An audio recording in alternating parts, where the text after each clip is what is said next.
South India shopping mall the wedding మంత్ర సరికొత్త wedding collection south India shopping mall.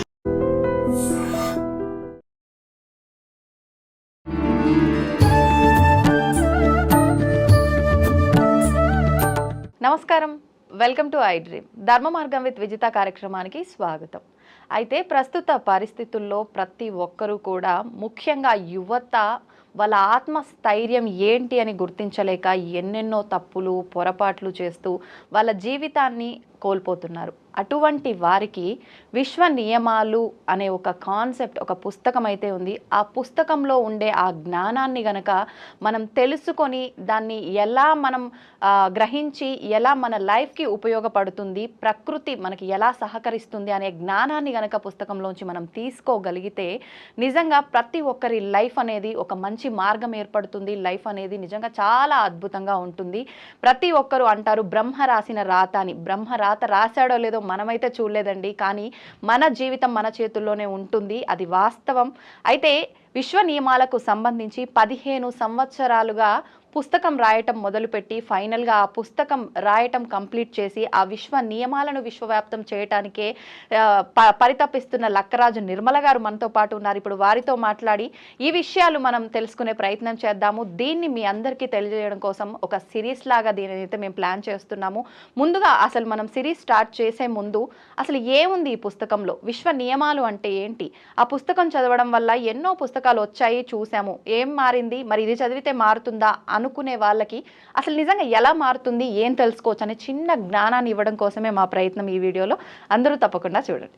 అమ్మ నమస్తే. నమస్తే అమ్మ, నిజంగా మీ కష్టం అసలు నిజంగా మామూలు విషయం కాదమ్మా. 15 సంవత్సరాలు పుస్తకం రాయడానికి పట్టింది అని అంటే దాని ముందర కానీ రాస్తున్నప్పుడు కానీ అసలు మీ కృషి ఎంత ఉంది అనేది ఆ ఒక 15 సంవత్సరాలు అనే విషయాన్ని అర్థం చేసుకుంటే అర్థమైపోతుందమ్మా. చాలా కృషి చేశారు, ఎన్నెన్నో అనుభవాలు, కింద మీద పడిపోయి ఉంటారు, ఎన్నో కష్టాలు చవి చూసుంటారు.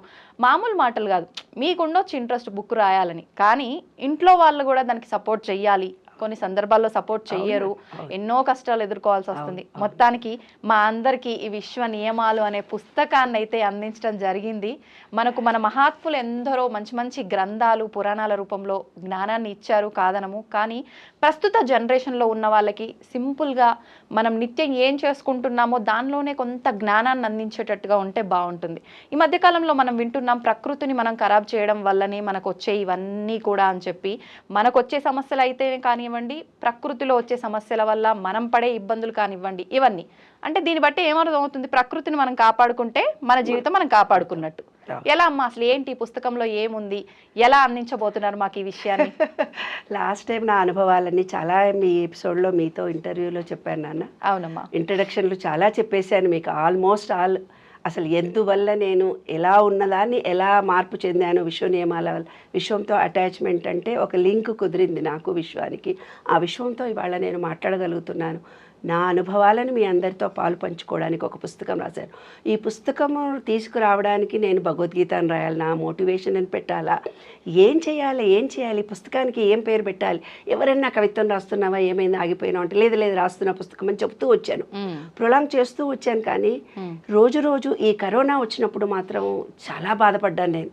ఇప్పుడు ఎలాంటి ఏదో ఒక ఈనాటి జనరేషన్ పూర్తిగా అంటే మనం ప్రకృతికి విరుద్ధంగా జీవిస్తున్నాం. ఇవాళ డోర్ కూడా తీసుకొని బయటకు వచ్చి ఊపిరి తీసుకునే పరిస్థితి లేకుండా మనం ఎందుకులాగా బంధించబడి ఉన్నాము. మళ్ళీ ఇప్పుడు కాలంలో కూడా మళ్ళీ కరోనా తిరుగు ప్రయాణం అయింది. నిన్న వరల్డ్ ఎన్విరాన్మెంట్ ఉస్మానియా యూనివర్సిటీలో జరిగితే 180 మొక్కలను మేము దానం భూమిలో పాతిపిచ్చి వచ్చాను నేను. ఎంతో దూరం నుంచి కష్టపడి వెళ్ళి మళ్ళీ ఉస్మానియా యూనివర్సిటీలో వచ్చాం. ఎందుకు? కానీ అమ్మా, ఇది గొప్ప విషయం మీరు అలా నాటించడం అనేది. కానీ ప్రతి ఒక్కరు అర్థం చేసుకోవాల్సింది ఏంది అంటే, ఇట్లా ఒక ప్రత్యేకమైన రోజు వచ్చినప్పుడే కాకుండా ప్రతిరోజు ఏదో ఒక అకేషన్ లా భావించి ఒక్కొక్కరు ఒక మొక్కని నాటే విధంగా చేసుకుంటే ఇంకా బాగుంటుంది కదా. ఇంకా బాగుంది. ఉస్మానియా యూనివర్సిటీలో చెట్లు నాటిపించాము, చెట్లు తెప్పించాను నేను.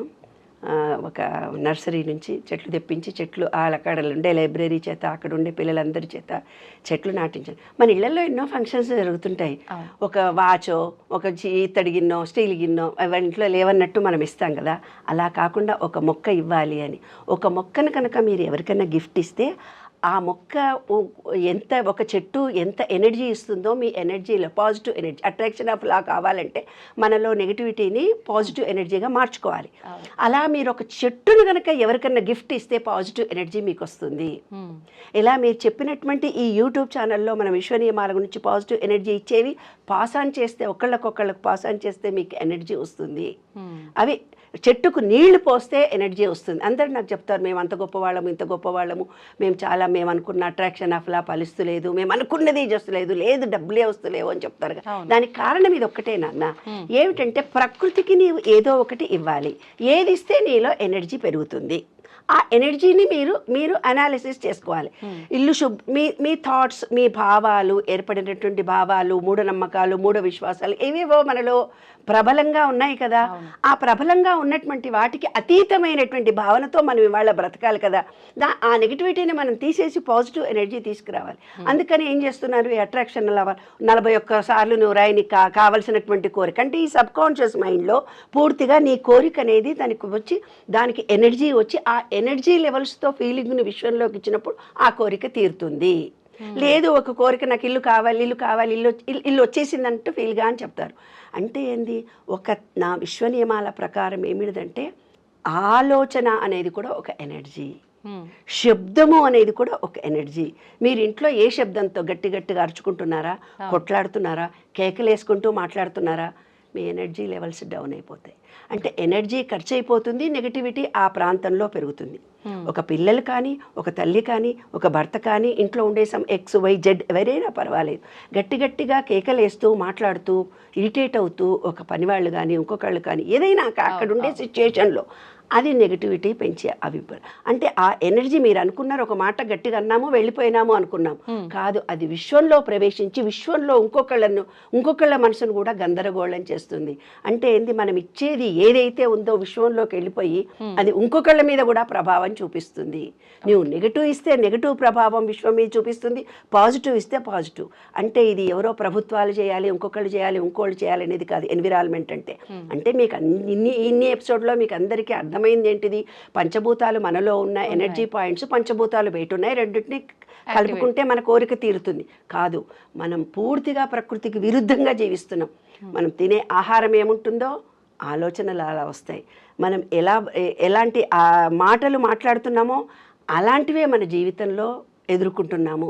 అంటే మనం చేసే ఆలోచనల్లో ఉన్న బీజం ఏదైతే ఉందో, ఆలోచన అనే బీజం చిన్నప్పటి నుంచి మీ మనసులో పడిందో అవే వృక్షాలుగా బయట ఇవాళ మీరు అనుభవిస్తున్నాయి. లాస్ అయ్యానని ఒకళ్ళు, ఉద్యోగం రాలేదని ఒకళ్ళు, పెళ్ళి కాలేదని ఒకళ్ళు, పెళ్ళైనా పిల్లలు పుట్టలేని ఒకళ్ళు, అనారోగ్యంతో ఉన్నాము, అవన్నీ కూడా మీ మనసులో మీరు చిన్నప్పటి నుంచి ఏర్పరచుకున్న భావాలు. మీ జీవితం తలరాత వేరే ఎవ్వరూ రాయలేదు, మీ తలరాత మీరే రాసుకున్నారు. ఆ సబ్ కాన్షియస్ మైండ్లో ఉన్న ఈ చెత్తా చెదారాలు ఏర్పరచుకున్న భావాలన్నింటినీ తుడిపేసుకొని మీకేం కావాలో అది చేయడానికి మీలో ఎనర్జీ పెరగాలి. ఎనర్జీ పెరగాలి అంటే ఏం చేయాలి, ఒక చెట్టును దానం చేయాలి, చెట్లకు నీళ్లు పోయాలి. ఇంకా ఈజీ మెథడ్ చెప్పాను నేను, గుడిలోకి వెళ్ళి గుడి కడగండి అని చెప్పాను. గుడి కడిగితే ఏంటి నాన్న, ఇమ్మీడియట్గా పాజిటివ్ ఎనర్జీ వస్తుంది. ఎనర్జీ ప్లేస్లో నువ్వు ఇల్లు నీ ఫిజికల్గా ఒక మంచి పని చేయడానికి వెళ్ళావు, నిష్కల్మషంతో నువ్వు వెళ్ళావు. అక్కడ నీవేదో లాభం ఆశించి నువ్వు వెళ్ళలేదు. ఈ గుడి బాగాలేదు, నేను క్లీన్ చేస్తున్నానని భగవంతుడి సేవ చేస్తా. అందులో ఎనర్జీ ఎక్కువ ఉంది కదా. అక్కడ మీ ఇంట్లో కొట్లాడుకుంటున్నావు, నెగిటివ్ ఎనర్జీ లేదు అక్కడ పాజిటివ్ ఎనర్జీ ఎక్కువ ఉంది. కాబట్టి అక్కడికి వచ్చినటువంటి భక్తులు ఎంత నెగిటివిటీ ఇస్తున్నారో అదంతా తుడిపేస్తుంటే ఈ విశ్వం అనుకుంటుంది ఇతనిలో ప్యూరిటీ ఉందని తొందరగా ఇమ్మీడియట్గా మీకు ఇస్తుంది అని చెప్పాను. అందుకే నేను ఒక టెక్నిక్ చెప్పింది, గుడి కడగాలి అనేది. ఆ గుడి కడగడంలో అమోఘమైనటువంటి అద్భుతమైన పాజిటివ్ ఎనర్జీ మనకి ఇమీడియట్గా వస్తుంది. మనం ఎప్పుడైతే మనసు బాగాలేదని ఎవరైనా అనుకుంటారో ఆ థాట్ ఫీలింగ్ మనకు సంబంధం లేని విషయంలో ఫిజికల్ వర్క్ చేయాలి. ఫిజికల్ వర్క్ సంబంధం లేని విషయంలో మీరు చేస్తూ పోతుంటే డిప్రెషన్లో ఉన్న వాళ్ళు కూడా నార్మల్ అయిపోతారు. ఏమ్మా, ఏ ఆలోచన నాలో స్థిరత్వం కలగటం లేదు, నేను మెడిటేషన్ చేసిన ఆ పూజలు చేసిన ఆ పూజలు చేసిన ఏ పూజలు చేసినా కాదు. మీరు సెల్ఫిష్గా చేస్తున్నప్పుడే మనసు నిలకడగా ఉండదు. సెల్ఫిష్గా చేయొద్దు, నిష్కల్మషంగా చేయాలి. ఈ ప్రకృతిలో నా జన్మ వచ్చింది కాబట్టి నేను చేస్తున్నాను అని ఇంకోటి నేనే చేస్తున్నాను ఈ ఇంటి వాళ్ళకి, నేనే చేస్తున్నాను ఈ సమాజానికి, నేనే చేస్తున్నాను ఈ పిల్లలకి, నేనే చేస్తున్నాను అత్తమామకి ఎప్పుడైతే అంటావు దాంట్లో ఉంచే పాపం కూడా నీకు వస్తుంది. నీవు చేయటం లేదు, నా డ్యూటీ నేను చేస్తున్నాను అనుకోవడంలో ఒక రహస్యం ఉంది. ఇంకా చాలా రహస్యాలు ఉన్నాయి. ఏంటంటే ఒత్తులు వేసి మనం పూజ చేస్తాం కదా తల్లి, ఒక్కొక్క ఒత్తి వేసి ఇలా అన్నప్పుడు మన సంచిత కర్మ పోతుంది. దృఢకర్మ అదృఢ కర్మ అని ఉంటుందని ఎన్నో ఎపిసోడ్లో నేను చెప్పాను. అదృఢ కర్మ అనేది ఏంటంటే ఒత్తిని ఇలా చేసి 2 ఒత్తులు పెట్టి పూజ చేసినప్పుడు అదృఢ కర్మ మనకు పోతుంది. అది కూడా మన ఈజీగా జరుపుకునే పరిహారం. ఆ దీపం పెట్టేవాళ్ళు ఇవాళ కరువయ్యారు కదా, దీపాలు కూడా మనం పెట్టడం లేదు కదా. కానీ వస్త్రదానం చేయండి అంటున్నారు. వస్త్రదానం మనం ఎలా చేయాలి? ఈ రోజుల్లో ప్రతి వాళ్ళు బట్టలు కొనుక్కుంటున్నారు, ప్రతి వాళ్ళు ఈ బట్టలు లేని ఇబ్బందుల్లో ఉన్న వాళ్ళు మనకు ఎవరు కనిపించడం లేదు. అయితే ఈ ప్రకృతి ఏం కోరుకుంటుందంటే, రోజు ప్లాస్టిక్ పెరిగిపోయింది, మీరు ఎవరికన్నా ఇవ్వాలి అనుకుంటే ఇలాంటి బట్ట బ్యాగులు గిఫ్టులుగా ఇవ్వండి. ఒక జాకెట్ గుట్ట బదులుగా ప్లాస్టిక్ బ్యాగుల బదులుగా ఈ బట్ట బ్యాగులనే మీరు డొనేషన్ ఇవ్వండి. ఎందుకంటే ఇందులో నూలు ఉంది.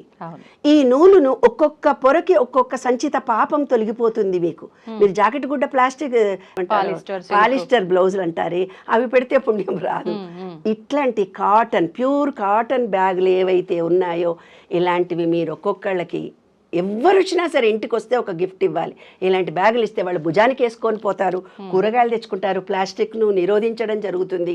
తర్వాత ఒక్కొక్క పొరలో ఉన్నటువంటి ఈ ఒత్తులు 2 ఒత్తులు వేసుకొని దీపం పెట్టినప్పుడు సంచిత పాపం పోతుంది అంటున్నాను కదా. అలాగా బ్యాగులు మీరు దానం చేసినప్పుడు ఈ విశ్వం అనుకుంటుంది ఎంత మంచి పని చేస్తున్నారని. మీలో పాజిటివ్ ఎనర్జీ పెరుగుతుంది. అంటే మనం చేసే ఆలోచన, మనం చేసే పని, మనం చేస్తున్నటువంటి ఆలోచన విధానమే మన జీవితాన్ని మారుస్తుంది అన్నమాట. మీకు మీరుగా అందరు ఆలోచించుకోండి, ఇంటర్నల్గా ఆలోచించుకోండి. నేను ఎందుకు బతుకుతున్నానో మీకు తెలియదు, నేను ఎందుకు తింటున్నానో మీకు తెలియదు, ఏది పడితే అది తినేస్తున్నారు, నేను ఎందుకు జీవిస్తున్నానో మీకు తెలియటం, నా జీవిత గోల్ ఏమిటిదో మీకు ఏం తెలియటం లేదు. ఈ పిల్లలు నా వాళ్ళు అవుతారా, పిల్లల బాధ్యతలు చేస్తున్నారు, రేపొద్దున వాళ్ళెవరో నేనెవరో, ఇలా అయోమయమైన పరిస్థితిలో పడడానికి భూతత్వంతో మన శరీరము రిలేషన్షిప్ తగ్గిపోయింది. అందుకే అందరికి బొక్కలు ఎరిగిపోయి మోకాళ్ళ ఆపరేషన్స్ జరుగుతున్నాయంటే అదే జరుగుతోంది. అంటే భూతత్వంతో రిలీజ్ అయిపోయింది. అందుకే ఎవరిలో స్థిరత లేదు. ఈరోజు యువతలో స్థిరమైన భావాలు లేవు, స్థిరమైన ఆలోచనలు లేవు, స్థిరమైన ఏకాగ్రత లేదు. తర్వాత నీటితో అనుబంధం లేకుండా అయిపోయింది. పిల్లలు పుట్టడం లేదు, యూట్రస్ కూడా ఉండటం లేదు, IVFలు రోజు పెరిగిపోతున్నాయి. కాబట్టి ఏంటమ్మా, నీటితో ప్రతి వాళ్ళం అనుబంధం చేసుకో. కనీసం నీళ్లు లేని చోట స్విమ్మింగ్ పూల్లో ఉండండి. ఫస్ట్ చెట్టును పెంచాలి, చెట్టును గిఫ్ట్ ఇవ్వాలి, బట్టలు దానం చేయాలి. బట్ట అంటే ఓన్లీ కాటన్తో చేసిన బ్యాగులనే మీరు ఇవ్వాలి. అప్పుడు మీరు ప్లాస్టిక్ 100 మంది తీసుకుపోయే ప్లాస్టిక్ బ్యాగులు మానేసి ఈ బ్యాగు భుజానికి వేసుకొని పోతే మీకు ప్లాస్టిక్ బ్యాగ్ తేవడం అవసరం ఉండదు కదా. దీనికి చక్కగా జిప్పులు పెట్టి 2-3 జిప్పులు కూడా పెట్టుకోవచ్చు. దాంట్లో సెల్ ఫోన్ పెట్టుకోవచ్చు, ఓ దాంట్లో కూరలు కూడా వేసుకోవచ్చు. చూడడానికి కూడా స్టైల్గా ఉంటుంది, చాలా న్యాచురల్గా స్టైల్గా కూడా ఉంటుంది ఈ రోజుల్లో. మీరు అలవాటు చేయండి, అందరూ రేపటి నుంచి వేసుకుంటారు. అలాగా చెట్టుకు నీళ్లు పోయండి. ఏ చెట్టుకైనా నేను నీళ్లు పోస్తున్నానా లేదా, గుడికి అడగండి. ఆ విధంగా మీలో పరివర్తన రోజు నీళ్లలో స్వాదిష్టాన చక్రం అంటే వాటర్తో అనుబంధం తగ్గిపోయింది కదా. కాబట్టి స్విమ్మింగ్ పూల్లో ఒడ్డు వరకు మునగండి. ఇప్పుడు అమ్మాయిలందరూ కడుపులో నొప్పులు వస్తున్నాయి, మాకు పీరియడ్స్ సరిగ్గా రావటం లేదని ఎంతోమంది 100 మంది ఫోన్ చేస్తున్నారు నాకు. కాబట్టి ఏంటంటే ఆ నీళ్లలో బొడ్డు దాకా మునగండి. స్విమ్మింగ్ పూల్లో మీకు ఈత రాక్కర్లేదు, స్విమ్మింగ్ పూల్లో మునిగి రండి అంతే. 10 నిమిషాలు ఉట్టిగా బొడ్డు వరకు మునిగేసి రండి అంతే. దాని తర్వాత మంచి సూర్యరశ్మి కిరణాల్లో రోజు 15 నిమిషాలు ఉండండి బాబు. సూర్యరశ్మి కిరణాల్లో విబ్జిఆర్లోని మీ రంగులన్నీ వచ్చేస్తాయి. రోజు ఒక డ్యూటీగా పెట్టుకోండి, పొద్దున్నో ఈవినింగో మార్నింగ్ సూర్యకిరణాలు మీ బాడీకి తగిలితే ఓపెన్ అంతా అయిపోతుంది, ఇంకా మంచి డీ తయారవుతుంది డాక్టర్లు చెప్తున్నారు. ఇప్పుడు డాక్టర్లు చెప్తే వింటారు, లక్కరాజు నిర్మల్ చెప్తే వింటారా మీరు? ముదురులు అయిపోయారు. అంటే మీ జీవన విధానం రాత్రి 12-1 గంటలకు పడుకుంటున్నారు. ఆ రోజుల్లో 6-7 గంటలకు పడుకునేవాళ్ళు, తెల్లవారుదామని 4 గంటలకు లేచేవారు. జీవన విధానంలో మార్పు కలిగినందువల్ల మార్నింగ్ 6:30కి లేవండి, నో ప్రాబ్లం. 6:30కి కనిపించి చూసి మళ్ళీ పడుకోండి కావాలంటే, నో ప్రాబ్లం. మనం ఎన్నెన్న మార్పులు చేసుకుంటాం. వీఆర్ వెరీ ఇంటెలిజెంట్. తర్వాత రోజు 10 నిమిషాలు గ్రీనరీలో ఉండాలి. చెట్లకు నీళ్లు పోసి ఆ ఆకులతో మాట్లాడొచ్చు. బరబర అందరిళ్లలో పూలు తెంపేస్తారు, చెట్లు తపదపదపదప తెంపేస్తారు. అవి కన్నీరు పెట్టుకొని అడవులను కొడుతుంటే ఏడుస్తున్నాయి. ఇవాళ కాస్ట్లీ ఎందుకైంది నాన్న భూమి కాస్ట్లీ ఎందుకైంది? భూతత్వం నుంచి దూరం అయిపోతున్నారు మీరు. ఈ విశ్వంలో ఏం చెప్తున్నారు? ల్యాండ్ తక్కువ ఉంది, పబ్లిక్ ఎక్కున్నారు.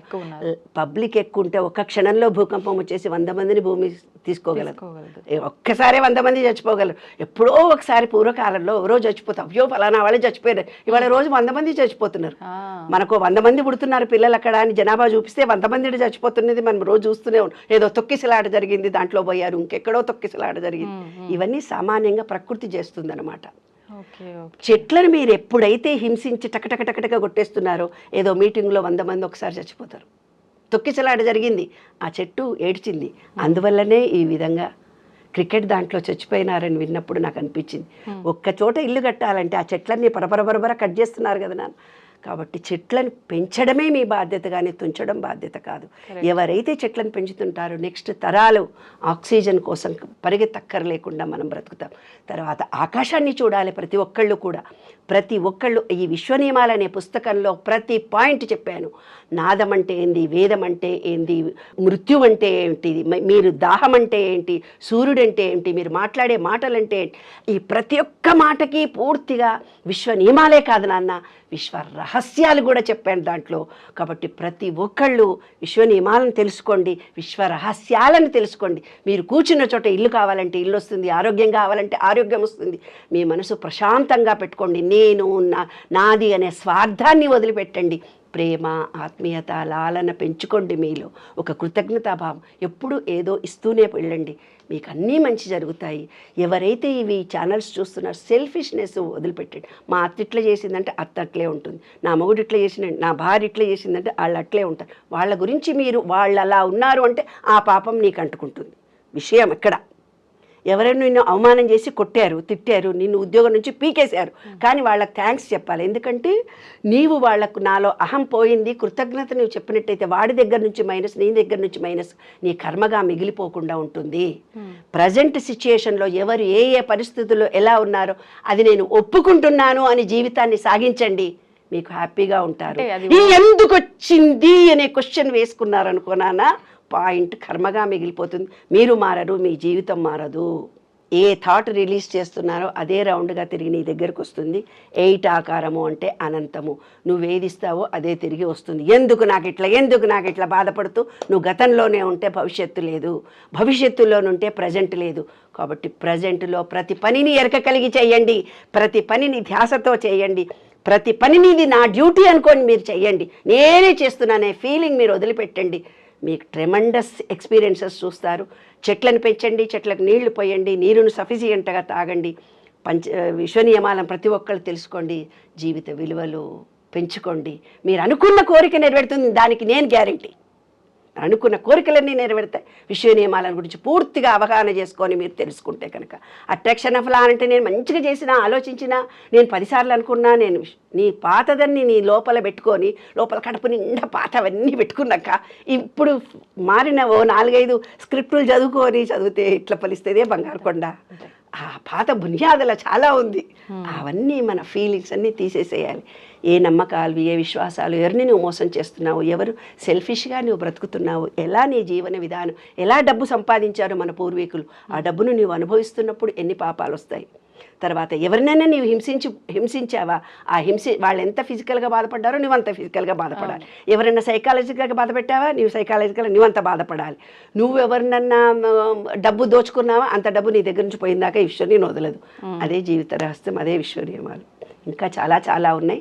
మనం నెక్స్ట్ ఎపిసోడ్లో అన్నీ చెప్పుకుందాము. ఇదమ్మా రహస్యం, జీవిత రహస్యాలు ఇవన్నీ. మనం జీవిస్తున్న విధానానికి ఉల్టా ఉన్నాం కాబట్టి మనం పర్యావరణానికి తల వంచి కృతజ్ఞతలు చెప్పుకుంటూ జీవితాన్ని గడపాలి. విశ్వ నియమాలను తెలుసుకుంటూ బ్రతకాలి. చెట్లను పెంచండి, ప్రకృతితో మమేకమై బ్రతకండి. ప్రకృతిని మనం కాపాడబడతాం. మీరు మనం రక్షిస్తే అది మనని కాపాడుతుంది. ఈ విశ్వం అంతా మనని బ్లెస్ చేస్తుంది మనని. అంటే నాకు అనిపించిందమ్మా, ఆత్మస్థైర్యం పెరుగుతుంది, మనోధైర్యం వస్తుంది, జీవితం చక్కగా ఉంటుంది అంటే ఈ పుస్తకం తెలుసుకోవడం వల్ల ఎలా అనిపించింది? మీరు చెప్పిన ఈ మాటల్ని బట్టి మన జీవితాన్ని మనం తెలుసుకుంటాం, విశ్వాన్ని తెలుసుకోవడం కాదు, మన జీవితాన్ని మనం తెలుసుకుంటామని అయితే అర్థమైందమ్మా. సంతోషం అమ్మా. నీ గురించి నీవు ఆలోచించుకోగలుగుతావు. నేనేంటి, నాకేంటి, నేను ఎక్కడున్నాను అనే ఆలోచన నీలో మొదలవుతుంది. అంటే ఇప్పటిదాకా మన జీవితం బయట ఉందనుకొని పరిగెత్తుతూ పోతున్నాం కదా. ఈ విశ్వ నియమాలని తెలుసుకున్నప్పుడు మనని మనం, నేను ఆలోచించే మాట, నేను మాట్లాడే మాట, నేను ప్రవర్తించే పద్ధతి, నా ఆలోచన విధానం ఎలాగుంది, నా జీవిత గోల్ ఏముంది తెలిసిపోతాయి. ధన్యవాదాలమ్మా. థ్యాంక్ యూ వెరీ మచ్ బంగారు తల్లి. తవ్వండి, తవ్వుతూనే శివలింగం. పరమాత్మకు జీవా సరే దాన్ని అట్లా కప్పేసేయండి, చూపించదండి. Krishna is there. మూర్తి పూజ కాదు, సాక్షాత్ బ్రజేంద్ర నందన భగవాన్ ఉన్నారు మూర్తిలో. ఏమీ ఆశించకుండా ఆరాధించే వాళ్ళు కూడా ఉన్నారా ప్రభుజీ? నిజమైన భక్తి అంటే మనకు తెలియదు కాబట్టి